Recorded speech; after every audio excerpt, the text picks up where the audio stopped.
I know I looked crazy just now, ladies and gentlemen, but good morning, good morning, good morning, and welcome back to the Operation Hill 100 Hearts channel where we discuss healing, humor, and hot motherfucking topics.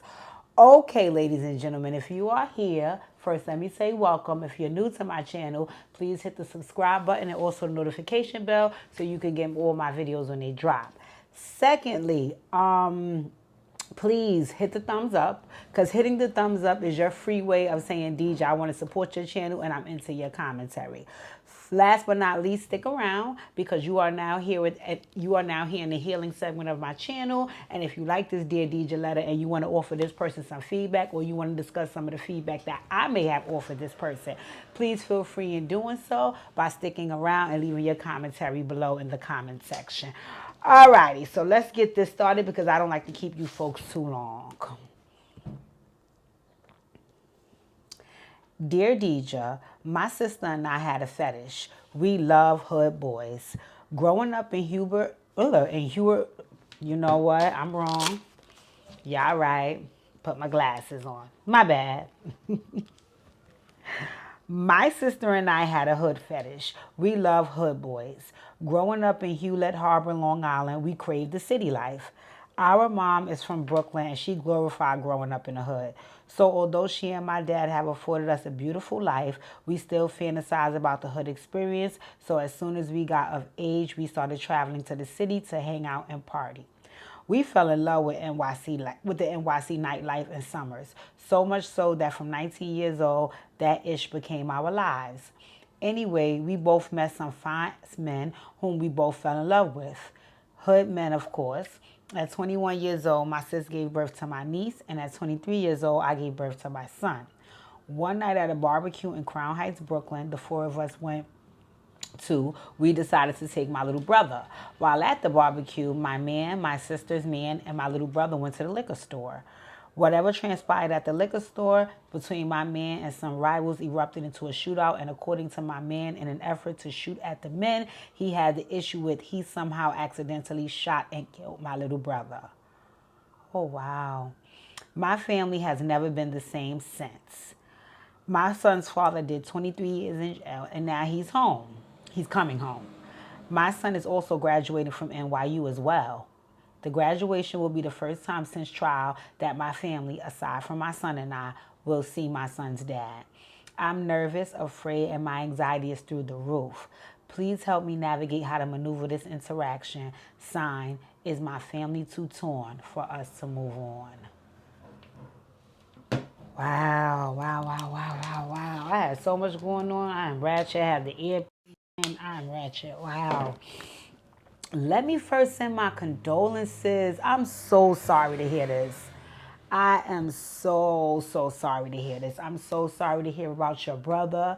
May his soul rest in peace. I know it has been quite some time, but time doesn't always heal all wounds.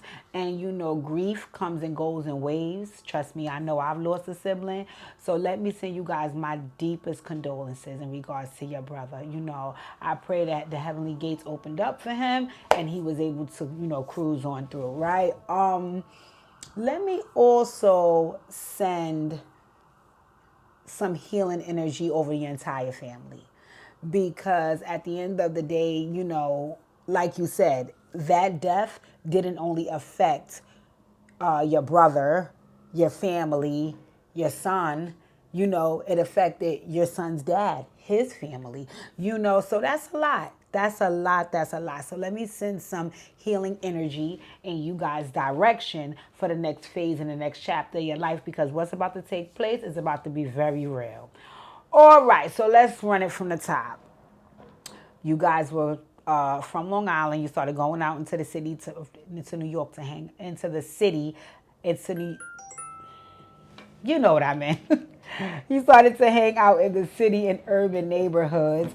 And because of that, you guys ran into some fellas that may have been kind of wrapped up in some things that you weren't familiar with. You decided to bring your brother along to hang out because you loved the parties and the events you guys used to attend. And during that time, there was an accident. Let me first ask, how are you and your baby father able to move on and find some resolve in order to co-parent, because I can't imagine that it was as easy as him saying, oh, it was just a mistake. And you was like, okay, well, don't do that anymore. And you guys moved on. I'm pretty sure there was some dialogue. There was some heavily emotional dialogue. I wonder, was there a distance between you guys? Was there a time that you guys ever weren't speaking, or y'all decided not to really, communicate? Was there a time that he wasn't really seeing your son? Are you still connected to his family?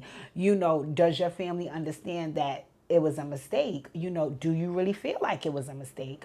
These are some of the questions that I would be asking you, because I think a lot of times in a situation like this, people are going to have their own personal feelings, but you're one of the main characters in this situation.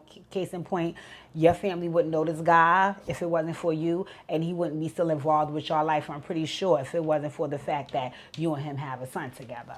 So I wonder, what is your true feelings about this situation? And if your true feelings are, you guys have found some resolve and you're able to move on, maybe even, trying to have that discussion and talk about some of those steps with your family. My other piece about it is, who else is left in the family that needs to be able to coexist? Because I know you're not talking about every single family member that you have, but I'm pretty sure if your parents are alive and present, I'm pretty sure you're speaking about them. I'm pretty sure you're speaking about your sister. And if you have any other siblings, I'm pretty sure there's some conversation that has to get had with your son in regards to the way folks are feeling towards his dad. Is he aware of what took place? Does he have any feelings towards your dad? It's a very, very long list of questioning that I would have to do to be able to assist you. That, of course, I can't do at the moment because we're not in our healing heart session. My first thoughts is to be transparent with everybody in the situation, right? And the reason why I say that is because folks need to prepare, or at least keep in mind, or at least anticipate when things are going to take place, right? So if someone has shared with me a situation, I will know either A, what to expect, B, how to respond, and C, what to anticipate moving forward, right?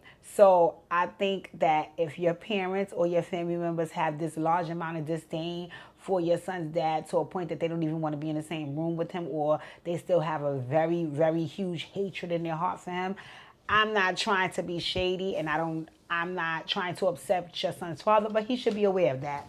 He should be aware of that, because I also think if he is aware of that, then I will give him the opportunity to approach it a certain type of way, and also to make the best choice for himself to be safe, and also not to upset everyone else in the situation, right? So that's one.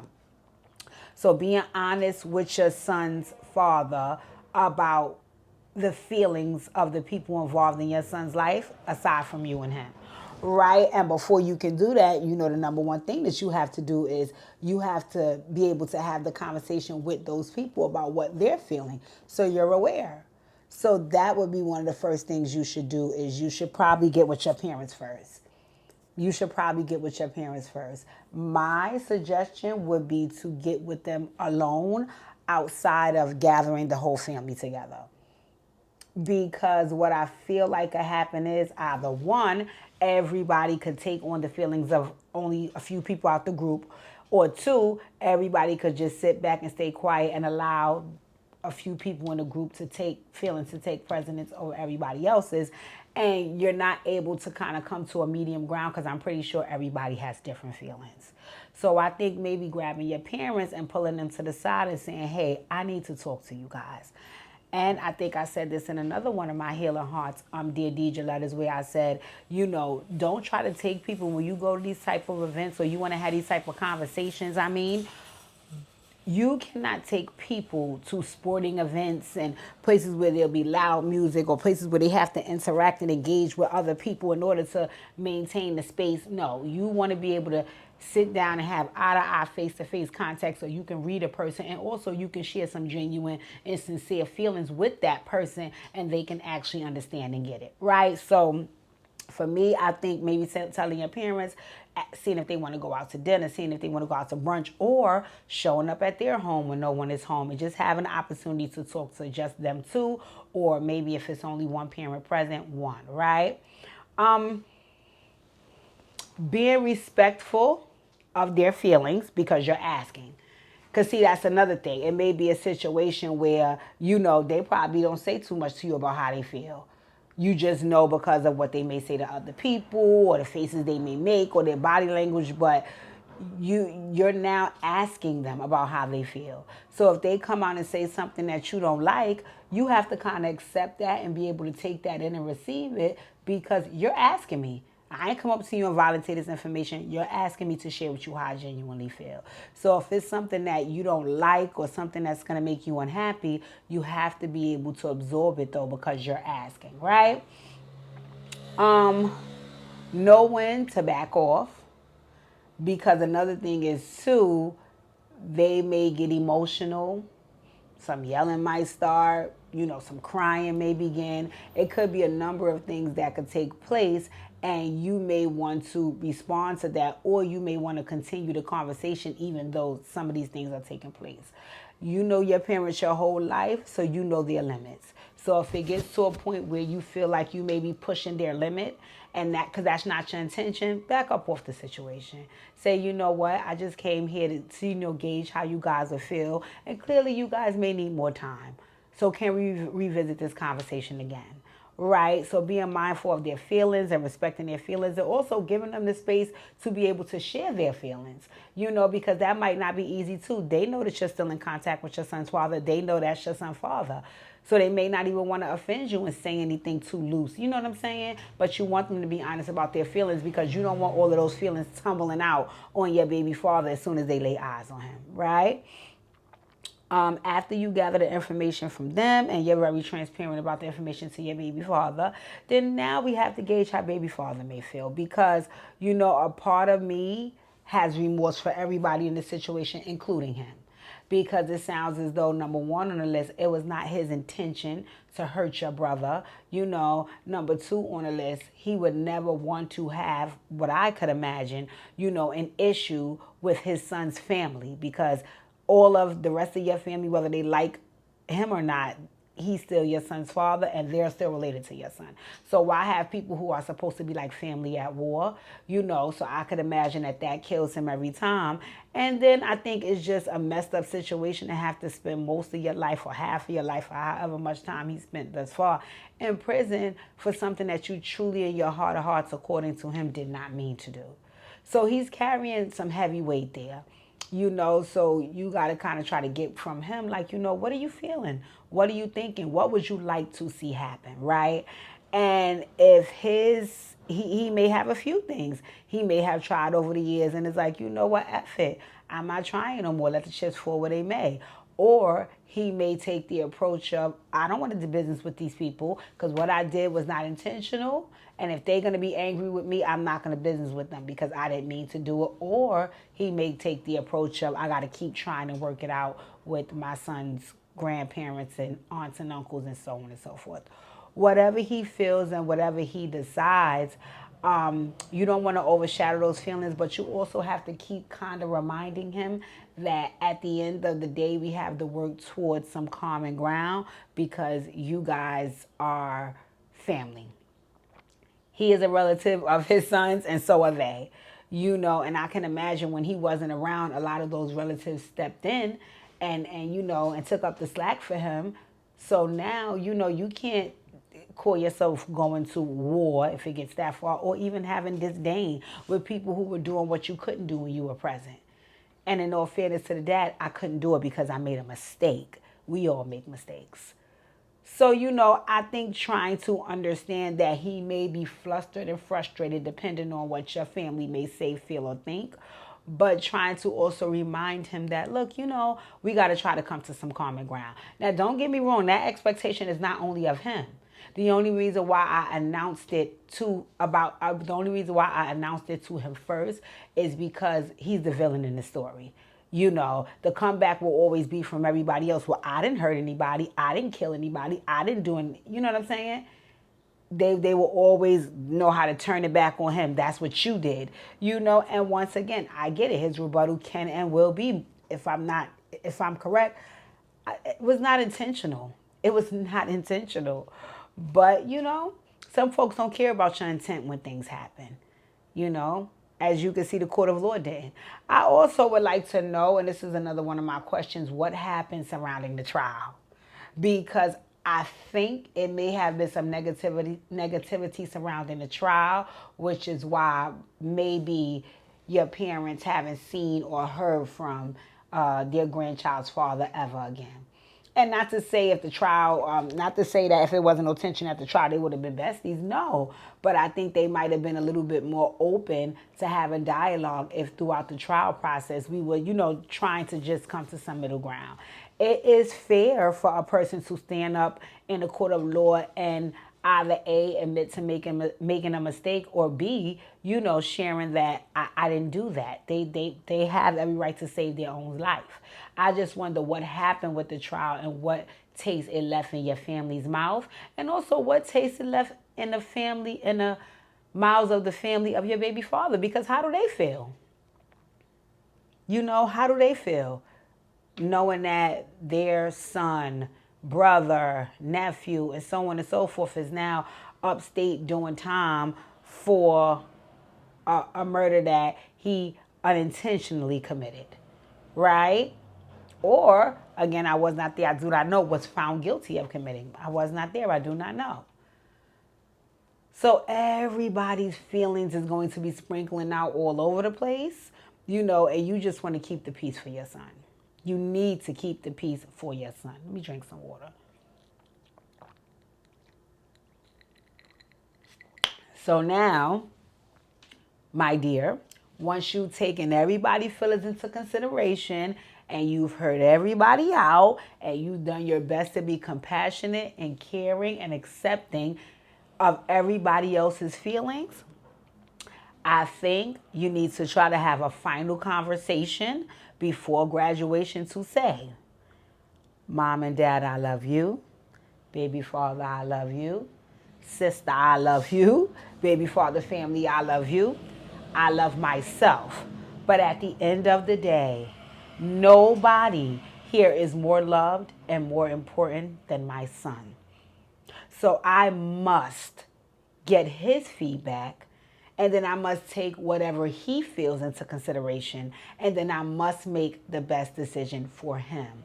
So while I have chosen to hear everybody out, while I have chosen to take all of it in, while I have chosen to be compassionate, understanding, and patient with all of you, I'm going to need every last one of you to turn that same amount of effort and return that favor to my son. Because him graduating from college, his father being released, and his whole family being there to support him is important to him and about him. And if anybody can't understand or see that from both sides of it, then that's when you get to make the decision about how you're going to let these people interact or even engage with one another, right? Because it could also be, some folks don't get invited. You know what I'm saying? But I think that it's important for your son to have all of the people that he rely and depend on throughout all his life there to support him, if that can happen.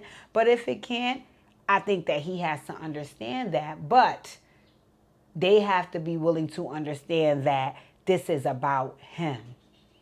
Because what I think might happen is I think everybody might try to forget that graduation is about him.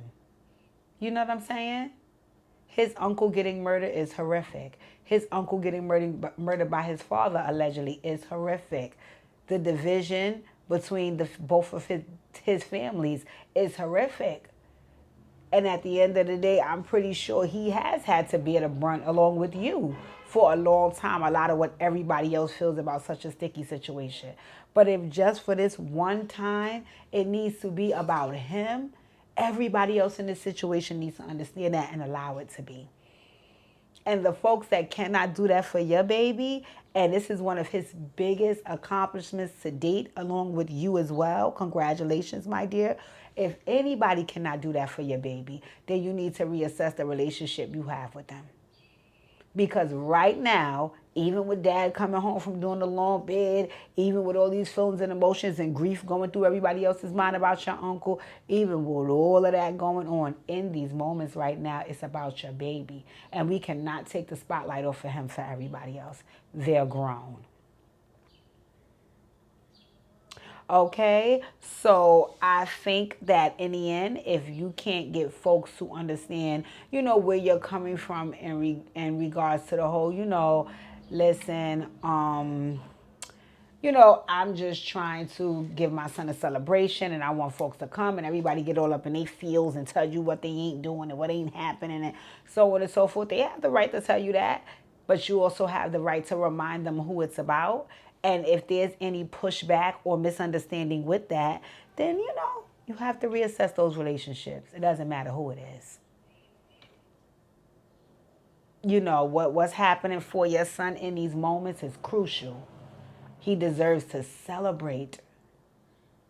And if the people that love him like they say they love him, then they will be able to push their pride to the side and celebrate, or they'll be able to step away and let everybody else celebrate because it's just not something that they can push forward or push through. And that's okay. All right, sweetie, so let's heal up, bring it back on, rewind. Let's run it again, right? So we can have an idea how we're moving forward. Number one on the list is you're going to check in and say, hey, baby father, you're getting released. Our son is graduating. What you all up in your feelings about, right? You're going to also say to your parents, hey, my baby's graduation is coming up. You guys have always been an excellent support system to him. And his dad will be released and present there. What are your feelings about it, right? Okay, you gather everybody's feelings. You try to make them, you try to be as patient as understanding with folks while they're sharing their feelings.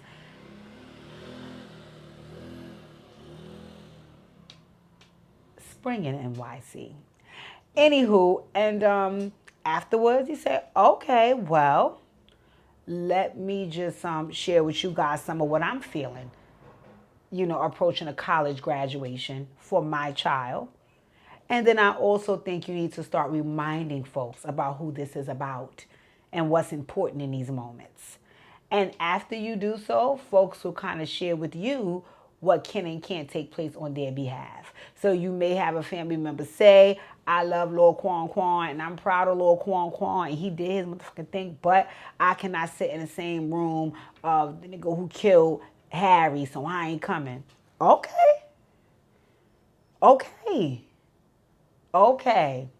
I respect you being honest with me. I respect you sharing with me. And I pray that at some point you'll be able to push through it and move forward in the future, celebrating my son when he's well deserved to be celebrated, right? But and in those moments, you let the chips fall where they may, my dear. You let the chips fall where they may. Now let me tell you something else. You may be able to plan from the wazoo how you're going to allow these people to interact or who's not going to be there and so on and so forth. And child, they may get to that graduation and turn the fuck up like y'all never made no plans, like they never told you they was going to chill. Whomever does whatever, you let them. You continue to celebrate your son in those moments. You are not going to shift the focus to anybody else and make that day about anybody else but your son. So you let folks do whatever they need to do to make themselves feel better, and you continue standing up and celebrating and clapping for you and your son, because this is a huge accomplishment. Okay? All right, my dear. So is this going to be easy? No. Taking on so many emotions and listening to so many people's gripes or hurt feelings, it's going to be a lot for you. But I think you got this. I think you got this because I think what's approaching is a moment that's well deserved. And I want it for your baby. I know you want it for your baby. And if these people care about your baby, they better want it for him too. And you better make that clear. All right, ladies and gentlemen. So thank you, thank you, thank you, thank you guys for tuning in. I appreciate all the support. It really, really warms my heart. You know, follow me on all my social media platforms, Operation Hill 100 Hearts, or if you're looking for my other name on social media platforms, it's Born BORN underscore Bossy BOSS and 4 Ys. Okay, and once again, like I said, I really appreciate you guys for tuning in. I really appreciate all the support. Like, comment, share, subscribe. You know, let me know. Get down in the comments and let me know if you have some feedback for this lady, or let me know if you feel like the feedback I provided was good enough or not suffice enough. Whatever you decide to lay down here, we'll just have dialogue about. I do not debate and I do not delete. Once again, I thank you guys for tuning in and I truly appreciate you. Enjoy your day.